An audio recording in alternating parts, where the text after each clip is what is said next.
Orient bell tiles studio से आप देख रहे हैं एबीपी न्यूज। ना इधर ना उधर, हर खबर की पूरी खबर, ना लाग लपेट ना खबरों में खोट। आप देख रहे हैं एबीपी रिपोर्ट और मैं हूं आपके साथ शीरी। शुरुआत कर लेते हैं उन खबरों से जिन्हें आगे आप इस बुलेटिन में विस्तार से देखने वाले हैं। वंदे मातरम के 150 साल पूरा होने पर लोकसभा में चर्चा जारी। पीएम मोदी ने पंडित नेहरू पर तुष्टीकरण के लिए वंदे मातरम के टुकड़े करने का आरोप लगाया। जवाब में प्रियंका गांधी बोली, महापुरुषों का अपमान करना सरकार की आदत है। इधर इंडिगो की सेहत में मामूली सुधार, आज भी करीब 500 उड़ानें रद्द। कांग्रेस ने दोनों सदनों में इस मुद्दे को उठाया है। बोले, उड्डयन मंत्री संकट के लिए इंडिगो ही जिम्मेदार है। और उत्तर प्रदेश के मुख्यमंत्री योगी आदित्यनाथ का घुसपैठियों पर एक बड़ा बयान। बोले, रोहिंग्या और बांग्लादेशी घुसपैठियों के खिलाफ निर्णायक कार्रवाई शुरू है। गोवा अग्निकांड में खाक हुए क्लब के फरार मालिक सौरभ लूथरा ने कहा, पीड़ितों की हर संभव मदद के लिए तैयार। गोवा पुलिस ने जारी किया लुकआउट सर्कुलर। विस्तार से आपको खबरें दिखाते हैं। बात करेंगे पटना की, जहां दानापुर में एक तेज रफ्तार कार ने जमकर कोहराम मचा दिया। बेकाबू कार ने एक के बाद एक 6 लोगों को कुचल डाला और हादसे में गंभीर तौर पर घायल एक युवक की मौत हो गई। मौत का परवाना बनकर आई कार। एक पल को ऐसा लगा मानो काल स्वयं उतरकर जमीन पर आ गया। सड़क पर सब कुछ सामान्य था। एक कुत्ता जमीन पर बैठा था। 5 लोगों के अलावा एक ठेलिया वाला भी सड़क पर दिखाई दे रहा था। तभी अचानक आफत आ गई। कार के इस हाहाकार में यहीं पर 5 लोग इसकी चपेट में आ गए। लोगों ने कार वाले शैतान को रोकने की कोशिश की। उसने एक बार फिर हैवानियत दिखाई। कार के नीचे पड़े लोगों को कुचलते हुए उसने आगे भी 2 जगह टक्कर मारी। ऐसा लगा मानो कार ड्राइवर के सिर पर खून सवार था। उसके रास्ते में जो भी आया उसने उसे टक्कर मार दी। वहां भी लोगों को घायल किया। इस हादसे में कार के नीचे बुरी तरह कुचलने से एक युवक की मौके पर ही मौत हो गई, जबकि 5 लोग घायल हो गए। इस हैवानियत के बाद कार ड्राइवर फरार हो गया। ऐसे में सड़क पर चलिए तो बहुत सावधानी से, क्योंकि सड़क पर हर तरफ सिरफिरे चल रहे हैं।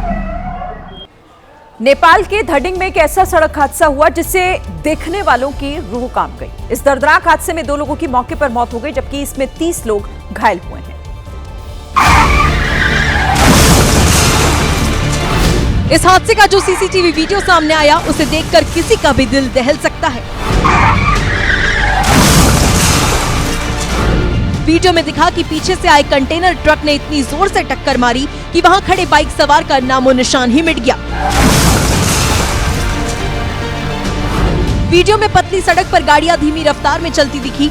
एक यात्री बस, उसके पीछे स्कूल बस, फिर एक ट्रक और मोटरसाइकिल। ट्रैफिक रुकने की वजह से गाड़ियां खड़ी हो गई। दूसरी ओर से नीले रंग की एक और बस भी आती दिखी। तभी पीछे से कंटेनर ट्रक तूफान की तरह आया और मोटरसाइकिल सवार को रौंदते हुए सामने खड़े ट्रक से टकरा गया। इस हादसे में 3 बस, एक ट्रक, एक कंटेनर और एक मोटरसाइकिल समेत कुल 6 गाड़ियों की टक्कर हुई। हादसे के बाद के वीडियो में तो और भयावह मंजर दिखाई दिया। कंटेनर ट्रक के अगले हिस्से के परखच्चे उड़ गए थे, जबकि ट्रक पलट गया था और दूसरी बसों को भी नुकसान पहुंचा था। हादसे में तो बाइक पूरी तरह चकनाचूर हो गई। बताया जा रहा है कि कंटेनर के ब्रेक फेल होने की वजह से यह हादसा हुआ। इस हादसे में बाइक सवार और कंटेनर ड्राइवर की मौके पर ही मौत हो गई। कंटेनर पर भारत का नंबर था और वो सामान की डिलीवरी के लिए नेपाल पहुंचा था।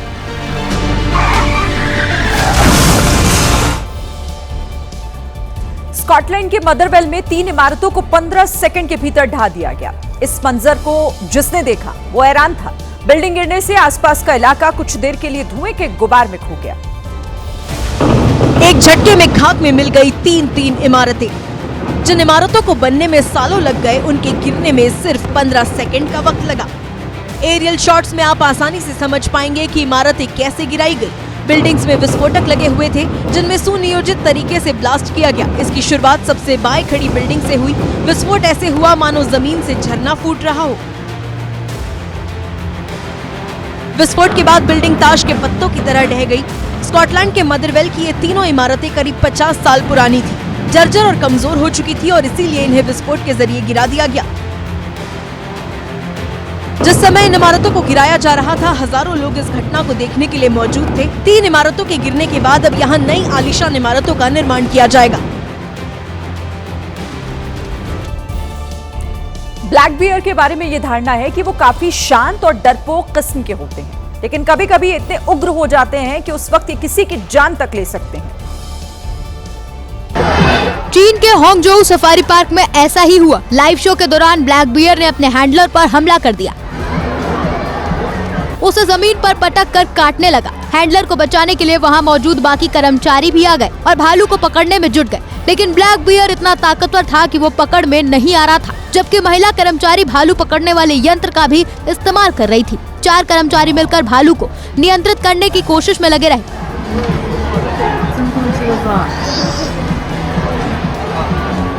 काफी मशक्कत के बाद भालू को कुछ पल के लिए काबू कर लिया गया, लेकिन कुछ ही सेकंड बाद भालू ने फिर से हमला कर दिया। लेकिन इस बार हैंडलर सावधान था, उसने भालू की गर्दन को दबोचकर नीचे दबा दिया और उसे नियंत्रित कर लिया। चीन के होंगजोउ सफारी पार्क के अधिकारियों का कहना है कि खाने की गंध की वजह से भालू बेकाबू हो गया था। इस घटना के बाद भालू को शो से हटा दिया गया। राजस्थान के कोटा में कैफे में जमकर बवाल हो गया। कैफे में रात 11 बजे तक तेज आवाज में म्यूजिक बजाने और हुड़दंग करने पर आसपास के लोग इस पर ऐतराज जता रहे थे, जिस पर विवाद बढ़ गया और देखते ही देखते वहां मारपीट शुरू हो गई। वहां लात घुसे चलने लगे, कुछ लोग तो कुर्सियों से हमला करते दिखाई दिए। आरोप है कि कैफे संचालक और वहां मौजूद लोगों ने पड़ोस की महिलाओं के साथ बदतमीजी और हूटिंग की, जिसके बाद विवाद और बढ़ गया, हाथापाई शुरू हो गई। कैफे के पास रहने वाले लोगों का आरोप है कि यहाँ आए दिन देर रात तक तेज म्यूजिक चलता है और नशे में धुत युवक युवतियाँ हंगामा करते रहते हैं। फिलहाल लोगों की शिकायत पर पुलिस ने छानबीन शुरू कर दी है। उत्तराखंड के देहरादून में महिला नर्सिंग अभ्यर्थियों के प्रदर्शन के दौरान जमकर बवाल हो गया। नियुक्ति की मांग को लेकर नर्सिंग अभ्यर्थियों का ये प्रदर्शन पिछले कई दिनों से जारी है, लेकिन प्रदर्शन के दौरान उस समय हंगामा हो गया जब एक महिला पुलिसकर्मी ने एक प्रदर्शनकारी को थप्पड़ जड़ दिया। इससे पहले इनका प्रदर्शन शांतिपूर्ण चल रहा था, लेकिन बात तब बिगड़ गई जब पुलिस ने नर्सिंग छात्रा को धक्का दिया।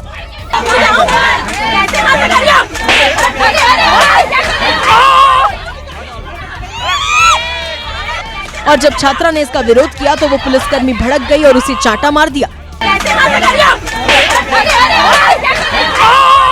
इसके बाद तो दोनों में जंग छिड़ गई। हालांकि वहां मौजूद दूसरी प्रदर्शनकारी बीच बचाव करती रही। बड़ी मुश्किल से मामला शांत हुआ। बाद में प्रदर्शनकारियों ने इस पर नाराजगी जताई और दोषी पुलिसकर्मी पर कार्रवाई की मांग की। गुजरात के कच्छ में समंदर के पास 100 एकड़ की जमीन पर बुलडोजर चला। यहां अवैध कब्जा करके रहने वाले लोगों के घरों को तोड़ने के लिए प्रशासन की बहुत बड़ी टीम पहुंची थी। तैयारियां दिन निकलने के पहले से शुरू हो चुकी थी। 20 बुलडोजर, 20 बड़ी मशीनें, 20 लोडर, 40 डंपर और 100 ट्रैक्टर लेकर पोर्ट के पास की जमीन को खाली कराने के लिए प्रशासन निकला। कार्रवाई के सबूत में कोई कमी न रहे, इसीलिए ड्रोन कैमरे से पूरे इलाके की वीडियो रिकॉर्डिंग करवाई गई। सुरक्षा के लिहाज से 40 अधिकारी और 500 पुलिस वालों को लगाया गया था। जो जमीन को खाली कराने के लिए इतना बड़ा ऑपरेशन चला, उसकी मार्केट वैल्यू करीब 250 करोड़ की है। मलेशिया के मिरी शहर में एक बड़ा सड़क हादसा हो गया, जहां ट्रेलर पर लदे हुए भारी भरकम ट्रक ने कोहराम मचा दिया। इस हादसे में ड्राइवर समेत 2 लोगों की मौत हो गई है। वीडियो हैरान करने वाला है। चौराहे पर हाहाकार मच गया। ब्रेक लगाना ट्रेलर के ड्राइवर के लिए मौत बन गया। ट्रेलर भारी भरकम ट्रक को लेकर कहीं जा रहा था। इसी बीच चौराहा पड़ने से उसने ब्रेक लगाया। ट्रेलर पर तो ब्रेक लग गया, लेकिन उसके ऊपर लदे ट्रक ने रफ्तार पकड़ ली और वो केबिन पर जाकर चढ़ गया। केबिन पर चढ़ते ही पूरा केबिन दब गया और हादसे में 2 लोगों की मौत हो गई।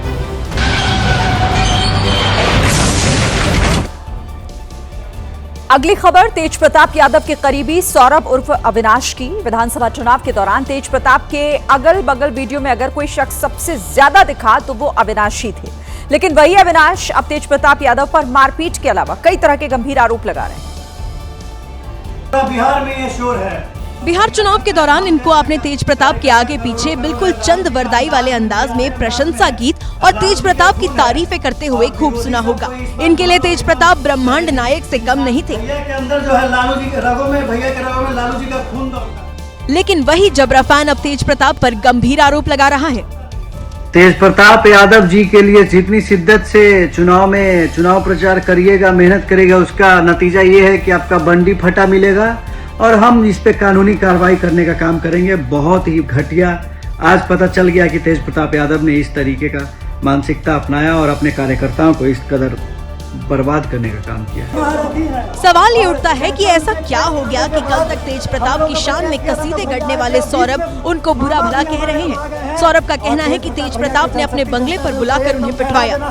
20 से 30 गुंडों के साथ मुझ पे आक्रमण किया गया, मारा गया। तो सौरभ का आरोप है कि खान सर के भाई के रिसेप्शन के दौरान तेज प्रताप उनसे नाराज हो गए थे और उसी के बाद उन्हें केवल मारा पीटा नहीं गया बल्कि उनके कपड़े उतरवाकर उनका वीडियो भी बनाया गया। मामले में तेज प्रताप की तरफ से अब तक कोई पक्ष सामने नहीं आया है। मारा गया और हम लोग केक लेके गए थे, मेरे गाड़ी को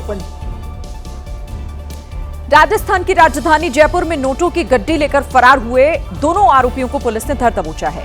महिला के जैकेट से गिरे 50,000 रुपए लेकर दोनों आरोपी फरार हो गए थे,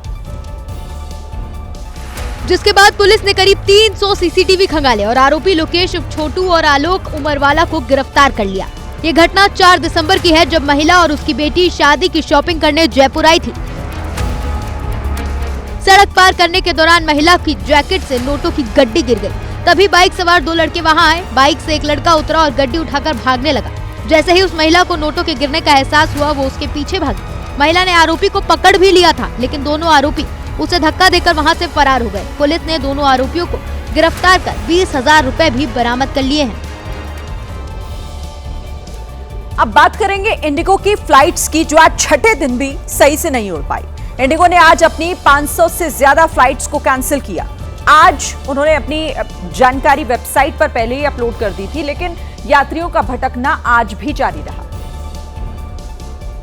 मुंबई एयरपोर्ट में अपनी कैंसर पेशेंट पत्नी के साथ भटक रहे यात्री के मुताबिक उन्हें सही जानकारी नहीं दी जा रही। ये लोग अच्छे से बात ही नहीं करता है, तो आप इधर जाओ ऐसा बोलता है। अभी कैसे जाऊंगा, ये पेशेंट बहुत खराब है, कैंसर का पेशेंट है ये। दिल्ली एयरपोर्ट में भी एक यात्री ने एबीपी न्यूज के कैमरे पर रिफंड के लिए गुहार लगाई। Can I say something? Sir, refund के लिए भी वो लोग कुछ बता नहीं रहे का, उनको आइडिया ही नहीं कि रिफंड होगा कि भी नहीं होगा। सरकार ने संसद में रिफंड पर सफाई देते हुए बताया है कि 1 से 7 दिसंबर के बीच टिकट कैंसिलेशन और रिफंड की जानकारी दी गई। We have observed cancellations of 5,86,705 PNRs. For which 569 crores has been given. सरकार ने इंडिगो को जल्द से जल्द रिफंड देने का निर्देश पहले ही दे दिया है। देखिए, रिफंड के लिए तो इंडिगो ने भी कह दिया कि वो देर सवेर पैसे तो यात्रियों के वापस करेंगे, लेकिन बड़ा सवाल अब यहाँ ये कि सामान का क्या। इंडिगो के पास यात्रियों के 9,000 बैग जमा हुए थे, जो फ्लाइट कैंसिल होने के बाद एयरपोर्ट पर ही रह गए। इनमें से आधे बैग यानी 4500 बैग्स वापस कर दिए गए, जबकि इतने ही इंडिगो के पास अभी रखे हुए हैं। इंडिगो का टारगेट ये है कि वो कल तक सभी यात्रियों को उनका सामान वापस कर देगा। दिल्ली के एयरपोर्ट में इन्हीं सामानों का अंबार लगा दिखा। यात्रियों के वो बैग हैं जिन्होंने चेक इन की, जिनकी फ्लाइट कैंसिल हो गई और उनके लगेज अब फंस गए। इंडिगो को सख्त निर्देश थे कि वो यात्रियों का सामान तुरंत लौटाए, लेकिन कल तक का समय भी दिया गया था इंडिगो को कि तमाम जो सामान है वो पहुंचाएं, लेकिन अभी देखिए स्थिति जो है वो जस की तस है। हालांकि इंडिगो का कहना है कि अगर किसी को बैग चाहिए तो वो उसके कस्टमर केयर से संपर्क में रहे। फिर भी अगर काम नहीं बना तो बैग में लिखे नाम और नंबर के आधार पर यात्रियों को ट्रेस कर उनके घर तक सामान पहुंचाएगा। लेकिन फिलहाल हजारों बैग्स एयरपोर्ट में फंसे हुए हैं। इधर इंडिगो ने कंपनी के लेवल पर किए जा रहे काम भी लोगों को गिना दिए। उसने बताया कि संकट शुरू होने के बाद से ही लगातार बैठकें हो रही हैं। साथ ही ये जानकारी दी गई है कि 4 दिसंबर को ही उन लोगों ने क्राइसिस मैनेजमेंट ग्रुप बना दिया था और वही ग्रुप अब रिफंड की निगरानी और इसके साथ ही यात्रियों को सामान किस तरीके से वापस लौटाना है, कैसे दिलाना है, उसमें भी मदद कर रहा है। लेकिन ये सब तब हुआ जब बात हाथ से निकल गई, जबकि सच्चाई तो यह है कि जिन तारीखों की उड़ानें बाद में रद्द हुई, उन्हीं तारीखों की टिकट इंडिगो सेल में बेच रहा था। अपने सस्ते किराए के लिए मशहूर इंडिगो ने दिसंबर महीने की टिकटों को सेल में ही बेचना शुरू कर दिया था। ये काम अगस्त महीने से चालू था। 15 अगस्त पर इंडिगो ने सेल लगाई, जिसमें 31 मार्च 2026 तक की घरेलू उड़ानों की टिकटों के दाम 1,508 रुपए तक गिरा दिए। छुट्टी मनाने जाने वाले लोगों ने भरपूर बुकिंग की। फिर 2 महीना बीत जाने के बाद नवंबर से FDTL के नए नियम आए। तब अपने स्टाफ की कमी पूरी करने के बजाय इंडिगो ने फिर से 5 से 8 नवंबर के बीच सेल लगा दी, जिसमें 12 नवंबर 2025 से 30 अप्रैल 2026 तक की बुकिंग में भारी डिस्काउंट दिया। यानी क्रू मेंबर्स में कमी होने के बाद भी बुकिंग ली गई और अब इंडिगो के पास सॉरी के अलावा कहने को कुछ बचा नहीं। यूपी के सीएम योगी आदित्यनाथ ने प्रदेशवासियों के नाम एक पाती लिखी है, जिसमें रोहिंग्या और घुसपैठियों के खिलाफ निर्णायक कार्रवाई की बात कही। सीएम योगी ने जनता से सतर्क रहने और घुसपैठियों की पहचान करने की अपील की है। घुसपैठियों के लिए कालीन नहीं बिछाई जा सकती। सुप्रीम कोर्ट की इस टिप्पणी का जिक्र करते हुए सीएम योगी आदित्यनाथ ने प्रदेशवासियों के नाम पाती में 5 बड़ी बातें लिखी। घुसपैठिए किसी भी कीमत पर स्वीकार्य नहीं। संसाधनों पर अधिकार नागरिकों का है, घुसपैठियों का नहीं। सार्वजनिक संसाधनों पर अनाधिकृत बोझ की सफाई भी आवश्यक है, इसलिए सभी निकायों को संदिग्ध विदेशी नागरिकों की पहचान कर सूची तैयार करने के निर्देश दिए गए हैं। किसी को काम पर रखने से पहले उसकी पहचान सुनिश्चित करे, फिर काम दे, ताकि घुसपैठिए होने पर आगे की कार्रवाई की जा सके। सीएम योगी ने हर मंडल में डिटेंशन सेंटर स्थापित करने की भी बात कही। बहुत अच्छा है, घुसपैठियों के लिए कोई धर्मशाला नहीं है भारत न उत्तर प्रदेश। जो घुसपैठी वो भारत से बाहर जाने चाहिए और उनकी जांच होनी चाहिए, और समाज से भी आह्वान करेंगे कि वो लोग भी कहीं अगर घुसपैठी छिपा हो तो पुलिस को सूचना दें, प्रशासन को सूचना दें। अगले कुछ सालों में दिल्ली और काठमांडू के बीच ट्रेन चलती दिखाई देगी, क्योंकि बिहार के रक्सौल से काठमांडू तक जाने वाली रेल लाइन की DPR यानी कि डिटेल्ड प्रोजेक्ट रिपोर्ट जनवरी तक तैयार हो जाएगी। देखिए, जानकारी के मुताबिक रक्सौल से काठमांडू तक रेलवे लाइन बिछाने के लिए जमीन सर्वेक्षण का काम पूरा हो चुका है। जनवरी में DPR सौंपे जाने के बाद इस रूट पर रेलवे ट्रैक बिछाने के लिए टेंडर निकाले जाएंगे और बताया यह जा रहा है कि रक्सौल से काठमांडू के बीच कुल 13 स्टेशन बनाए जाएंगे। इस रूट के बनने के बाद भारत की राजधानी दिल्ली और नेपाल की राजधानी काठमांडू रेल के जरिए जुड़ जाएगी। इस रूट पर दोनों देशों के बीच यात्री और मालवाहक दोनों तरह की ट्रेन चलाने का कार्यक्रम है। इस रूट के शुरू होने से दोनों देशों के बीच व्यापार में और तेजी आने की उम्मीद भी की जा रही है। देखिए, फिलहाल रक्सौल से काठमांडू की दूरी 136 किलोमीटर की है, जिसे तय करने में 5 घंटे लगते हैं, लेकिन रेल सेवा शुरू होने के बाद ये दूरी महज 3 घंटे में सिमट जाएगी। दोनों देशों की सरकार की सहमति के बाद 2021 में रक्सौल और काठमांडू प्रोजेक्ट को मंजूरी दी गई थी और इस प्रोजेक्ट की अनुमानित लागत 25,000 करोड़ रुपए बताई जा रही है। इस प्रोजेक्ट को नेपाल में चीन की बढ़ती दखल के भारतीय जवाब के तौर पर भी देखा जा रहा है।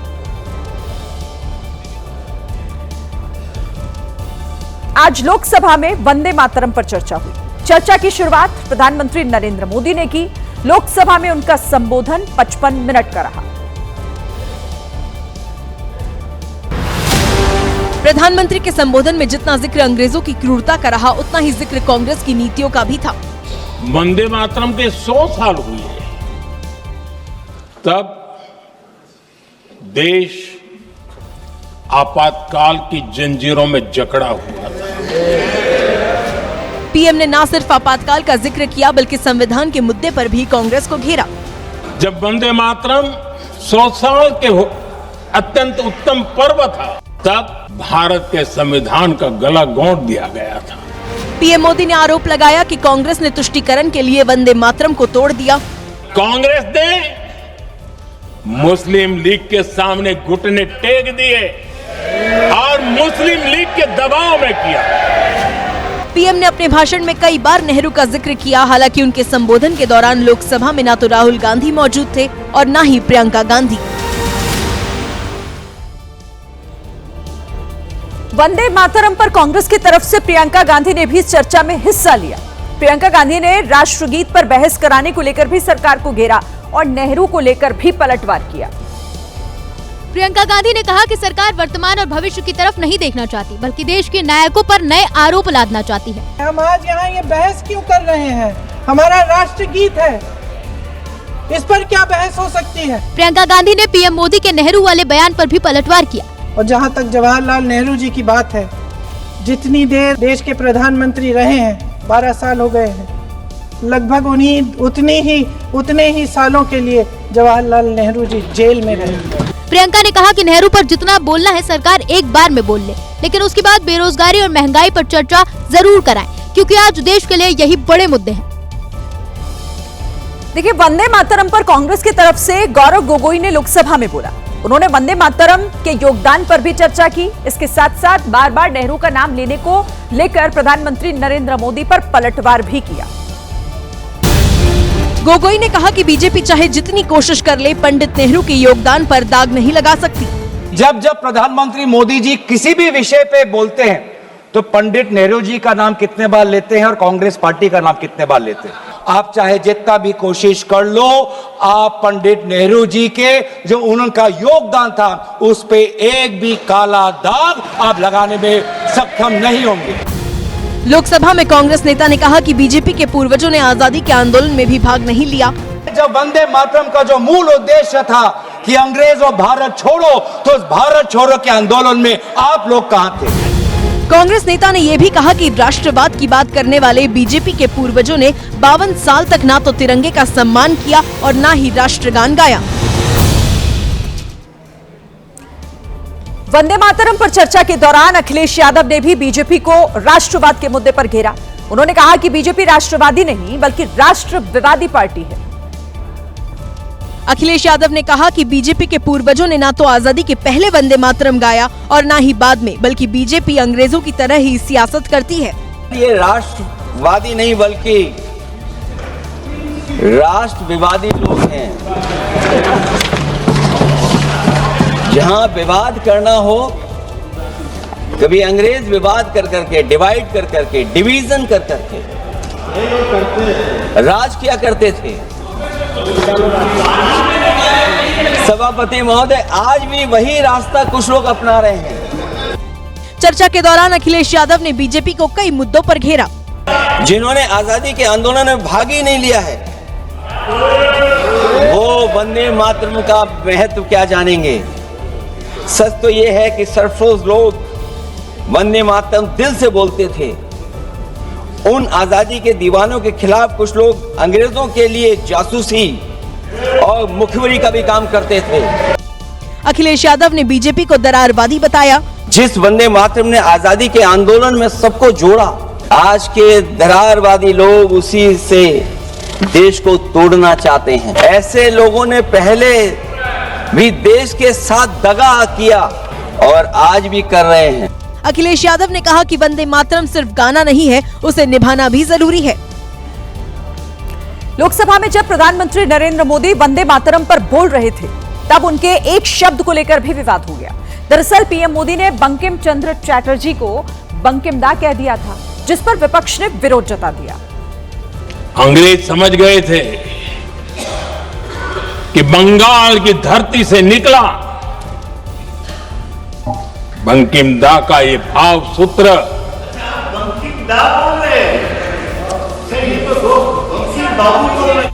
टीएमसी के सांसदों का तर्क था कि बंगाल में दादा बड़े भाई को कहते हैं, ऐसे में बंकिम चंद्र चटर्जी को दादा कहना ठीक नहीं।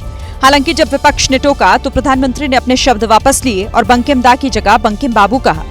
बंकिम बाबू बोले, अच्छा thank you thank you thank you thank you thank you, आपकी भावनाओं के लिए मैं आदर करता हूं। बंकिम बाबू ने थैंक यू दादा, थैंक यू। हाँ, आपको तो दादा कह सकता हूं ना, वरना उसमें भी आपको इतराज हो जाएगा। प्रधानमंत्री के भाषण के बाद जब टीएमसी सांसद काकोली घोष इस चर्चा में शामिल हुई तो उन्होंने प्रधानमंत्री पर बंकिम चंद्र चट्टोपाध्याय के अपमान का आरोप लगा दिया। अब बात मध्य प्रदेश के कुनो नेशनल पार्क के चीतों की। देखिए, बीते 3 दिन 2 चीतों की मौत उनकी सुरक्षा पर गंभीर सवाल खड़े कर रही है। रविवार को एक शावक चीता ग्वालियर में एक सड़क हादसे का शिकार हो गया। बताया गया कि गामिनी नाम की मादा चीता अपने 2 शावकों के साथ भटककर आगरा मुंबई हाईवे पर पहुंच गई थी।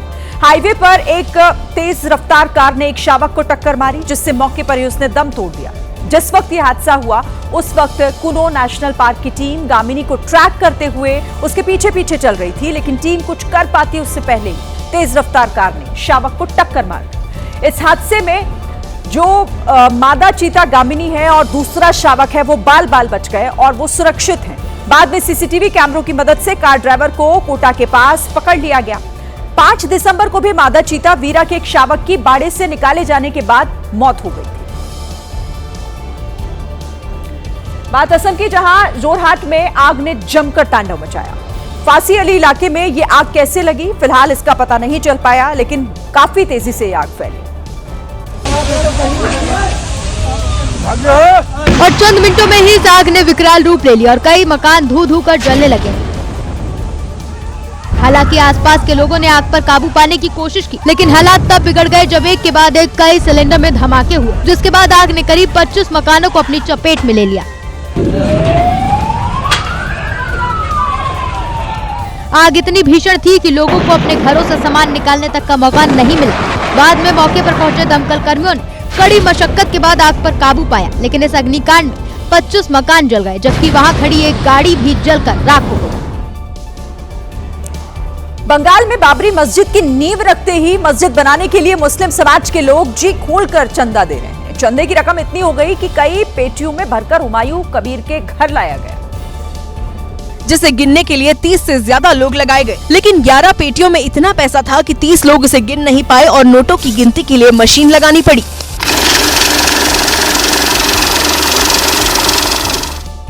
6 दिसंबर को मुर्शिदाबाद में बाबरी मस्जिद के शिलान्यास के बाद मस्जिद बनाने के लिए चंदे मिले थे, जिसे पेटियों में भरकर पूर्व टीएमसी नेता हुमायूं कबीर के घर लाया गया। इन पैसों के बारे में लोगों को तब पता चला जब ये वीडियो सामने आया। इस वीडियो को खुद हुमायूं कबीर ने फेसबुक पर शेयर किया, जिसमें कुछ लोग नोट गिनते नजर आए। यही नहीं, लाखों लोगों ने QR स्कैन पर मस्जिद बनाने के लिए चंदा दिया।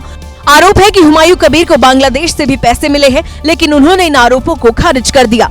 तो सब कोई पैसा नहीं देगा ना, कोई खर्च करके कोई पैसा दे दे तब ही होगा। एक तरफ मुर्शिदाबाद में बाबरी बनाने के लिए चंदे जुटाए जा रहे हैं, तो दूसरी तरफ इस पर राजनीति भी तेज हो गई है। आपको बताएं कि बंगाल के बीजेपी नेताओं ने यह आरोप लगाया है कि टीएमसी के कहने पर हुमायूं कबीर ने बाबरी का शिलान्यास करवाया है। हुमायूं कबीर मुस्लिम समाज से चंदा लेकर अयोध्या वाली बाबरी जैसी मस्जिद बनाने में जुटे हैं। इस पर बंगाल बीजेपी के अध्यक्ष समीक भट्टाचार्य ने कहा, जब नया सरकार बनेगी तो वो हुमायूं कबीर का ढूंढ कभी उसको पता नहीं चलेगा। तो वहाँ पे मस्जिद बनाएंगे आप, कोई गिरफ्तारी की जरूरत नहीं। बीजेपी ने आरोप लगाया कि ममता बनर्जी की वजह से पश्चिम बंगाल पश्चिम बांग्लादेश बनने जा रहा है और मस्जिद पॉलिटिक्स के पीछे टीएमसी है। हाँ, हुमायूं कबीर नहीं रखे हैं, ममता बनर्जी रखवाई है और नौटंकी कर रही हैं अपने सांसदों से, उसके खिलाफ में बयान दिलवा रही है। अमेरिकी राष्ट्रपति ट्रंप ने थाईलैंड और कंबोडिया के बीच जो युद्ध विराम करवाया था वो टूट गया है। दोनों देशों ने एक दूसरे पर हमले शुरू कर दिए हैं। कंबोडिया ने जब रॉकेट से थाईलैंड के बॉर्डर पर हमला किया तो पहाड़ियों पर भयानक गूंज सुनाई दी।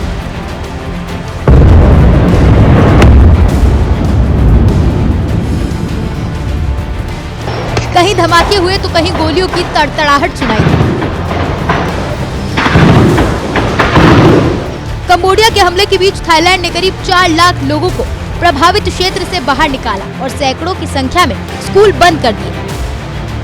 जवाब में थाईलैंड ने भी कंबोडिया पर एयर स्ट्राइक की है। थाईलैंड के हमले में एक बम कसीनो में भी गिरा, जिसे कंबोडियाई सैनिकों ने अपना अड्डा बनाया हुआ था। कुछ दिन पहले ही ट्रंप ने दोनों देशों के बीच शांति समझौता कराया था। हाल ही में ट्रंप को शांति पुरस्कार भी मिला है, लेकिन एक बार फिर दोनों देशों के बीच जंग तेज हो गई है। रूस के मॉस्को में बड़ा हादसा होते होते टल गया। चलते हुए ट्रक के ड्राइवर की अचानक से मौत हो गई, जबकि सड़क पर ट्रक चलता रहा। इसका पता तब चला जब रेड लाइट पार करने के बाद ट्रक गलत लेन में घुस गया। ठीक उसी समय सामने से एक कार आई। ठीक सामने कार खड़ी होने के बावजूद जब ट्रक नहीं रुका तो गाड़ी चला रहे शख्स को कुछ शक हुआ। उसने तुरंत अपनी गाड़ी साइड में रोकी और भागकर ट्रक के पास पहुंचा। उसने ट्रक का दरवाजा खोलकर देखा तो ड्राइवर बेहोश पड़ा हुआ था। उसने बिना देर किए ब्रेक लगाकर ट्रक को रोक दिया। बाद में मौके पर पहुंचे डॉक्टरों ने ड्राइवर को मृत घोषित कर दिया। तेलंगाना के मंचेरियल से एक ऐसा वीडियो आया जिसको देखकर ही किसी का भी दिल दहल जाए, जब एक तेज रफ्तार बाइक फ्लाईओवर से टकराई। दर्दनाक हादसे में एक युवक की मौत हो गई है, जबकि एक घायल है। रफ्तार से यारी जिंदगी पर ऐसे पड़ गई भारी। चंद मिनट की जल्दबाजी ने 29 साल के संदीप की सांसें थाम दी, जबकि 26 साल का सुमन जिंदगी और मौत से जंग लड़ रहा है। इस डरावने हादसे की तस्वीरों में दिखा कैसे बाइक सवार सीधे फ्लाईओवर पर लगे बैरियर से टकरा गया। स्पीड इतनी ज्यादा थी कि बाइक कहीं और गिरी और उसमें बैठे लोग कहीं और। वो तो ये बोलिए हादसा रात 12 बजे के करीब हुआ। उस वक्त सड़कों पर ज्यादा गाड़ियां नहीं थी, नहीं तो हादसे की चपेट में और भी ज्यादा गाड़ियां आ सकती थी। लगातार 6 दिनों से कैंसिल हो रही इंडिगो की फ्लाइट्स का मुद्दा आज देश की संसद में भी उठा। विपक्ष ने सरकार से सवाल पूछा तो केंद्रीय नागरिक उड्डयन मंत्री ने एक-एक करके सभी सवालों का जवाब दिया। विमानों पर पहला सवाल कांग्रेस के सांसद प्रमोद तिवारी की तरफ से आया। तो ये जो इंडिगो का डिफेक्ट आया था, क्या ये एएमएसएस का था? अगर एएमएसएस का नहीं था तो क्या था, कृपया बताने की कृपा करें। जवाब में नागरिक उड्डयन मंत्री ने इंडिगो को इसका जिम्मेदार बताया। इंडिगो के इंटरनल ऑपरेशंस में उनके जो क्रू रोस्टरिंग सिस्टम है, उनका जो अपना इंटरनल प्लानिंग है, उसमें गड़बड़ी के कारण ये सब हुआ है। सरकार की तरफ से सख्त एक्शन का भरोसा देश की संसद में दिया गया है। We are not taking this situation easily. We are doing an inquiry and we will take very strict action. केंद्र सरकार ने देश को बताया कि नए नियमों का पालन करने में इंडिगो की नाकामी के कारण सब परेशान हुए। केंद्रीय मंत्री ने जो बताया उसके हिसाब से देखें तो इंडिगो ने तो अपने कस्टमर्स को बहुत बड़ा धोखा दिया है। मंत्री ने बताया कि कोर्ट के आदेश के बाद पायलट और क्रू मेंबर्स को एक्स्ट्रा आराम देने के लिए गाइडलाइन बनाई गई, जिसके तहत उन्हें एक्स्ट्रा छुट्टियां दी जा रही थी। इन गाइडलाइंस को 2 चरणों में लागू किया गया। दूसरा चरण 1 नवंबर से शुरू हुआ। सरकार के मुताबिक उन्होंने गाइडलाइन को लेकर एक एयरलाइन से बात की थी, इसमें इंडिगो भी शामिल था और 1 नवंबर को इंडिगो से भी बात हुई। उस वक्त तक इंडिगो ने इस पर सहमति जताई थी, लेकिन 1 दिसंबर से ही इंडिगो ने एक तरह से अपने हाथ खड़े कर दिए। स्टाफ की कमी की वजह से वो ड्यूटी नहीं लगा पाया और फ्लाइट्स कैंसिल होती चली गई। 2025 का आंकड़ा अगर हम देखें तो देश में करीब 65% फ्लाइट्स इंडिगो की ही थी। अब सरकार इंडिगो के इस राज को खत्म करना चाहती है और इसी के तहत सरकार ने संसद में भी कह दिया कि वो देश में और एयरलाइंस चाहती हैं। I want more players to be there in this industry. This is the time to start an airline in India. Airline sector में इन्वेस्टमेंट के लिए ये सरकार का एक इनडायरेक्ट न्योता था। सरकार ने बताया कि देश में 5 बड़ी एयरलाइंस की जरूरत है। But the capacity, the demand that India is creating today, we need to have 5 big airlines, and that has been the efforts from the ministry to encourage more airlines to come in. अभी देश में घरेलू उड़ानों में बड़ा नाम Indigo और air India का ही है, जो मीडिया रिपोर्ट्स के मुताबिक देश में 90% तक उड़ानों को कंट्रोल करते हैं। देखिए, इंडिगो के मुद्दे पर विपक्ष सरकार से लगातार सवाल पूछ रहा है। आज लोकसभा में भी इसे लेकर काफी हंगामा हुआ। ठीक 12 बजे कांग्रेस ने सरकार से जवाबदेही मांगनी शुरू कर दी थी।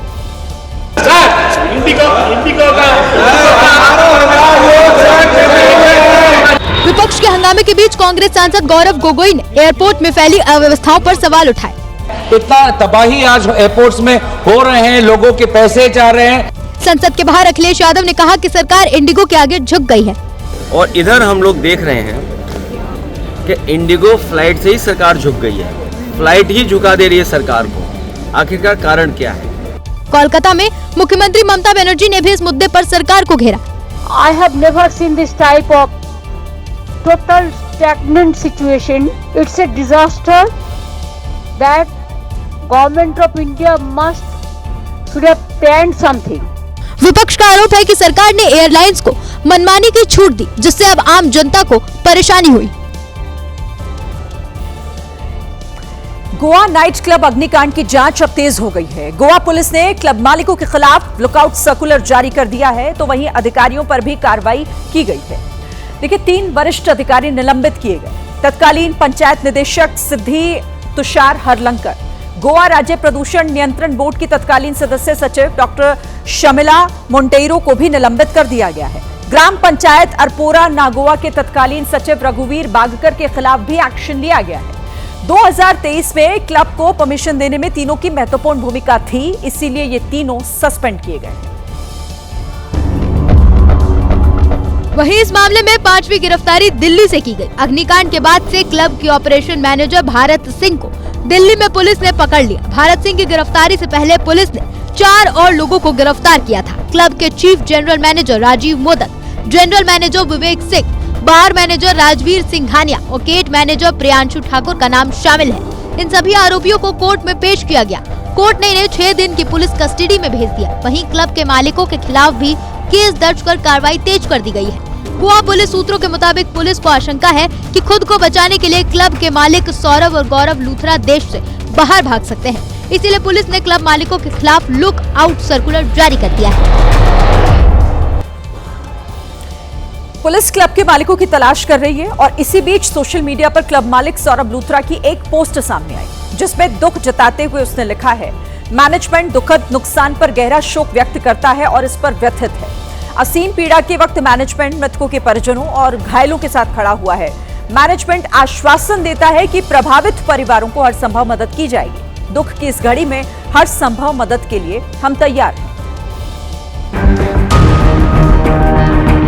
क्लब मालिकों की सफाई और पुलिस की कार्रवाई के बीच अग्निकांड के बाद गोवा की जो तस्वीरें आई वो काफी भयावह थी। जो क्लब गीत संगीत और लाइट्स की चकाचौंध में रहता था, जहां देश और विदेश के लोग मनोरंजन करने जाते थे, वो क्लब जलकर बिल्कुल काला पड़ चुका है। अब क्लब का सिर्फ ढांचा बचा है, बाकी सब कुछ जलकर राख हो चुका है। दीवारें झुलसी हुई है और छप्पर टूटकर गिर चुका है। इन्हीं झुलसी दीवारों और छप्पर के अंदर जलकर दिल्ली के एक ही परिवार के 4 लोगों की मौत हो गई। उत्तर पूर्वी दिल्ली के करावल नगर निवासी विनोद जोशी, उनकी भाभी कमला और उनकी 2 बहनें अनीता जोशी और शारदा जोशी की मौत हो गई। परिजनों ने सरकार और नाइट क्लब मालिक को इस हादसे का जिम्मेदार बताया। नाइट क्लब में जलकर मरने वालों के परिजनों को 5-5 लाख रुपए मुआवजे का ऐलान किया गया है, तो वहीं घायलों को 50,000 आर्थिक मदद की घोषणा की गई है। तो इसी के साथ ये थी आज की एबीपी रिपोर्ट। कल भी जारी रहेगी खबरों की खोज। आगे रहने के लिए आप देखते रहिए एबीपी न्यूज। नमस्कार।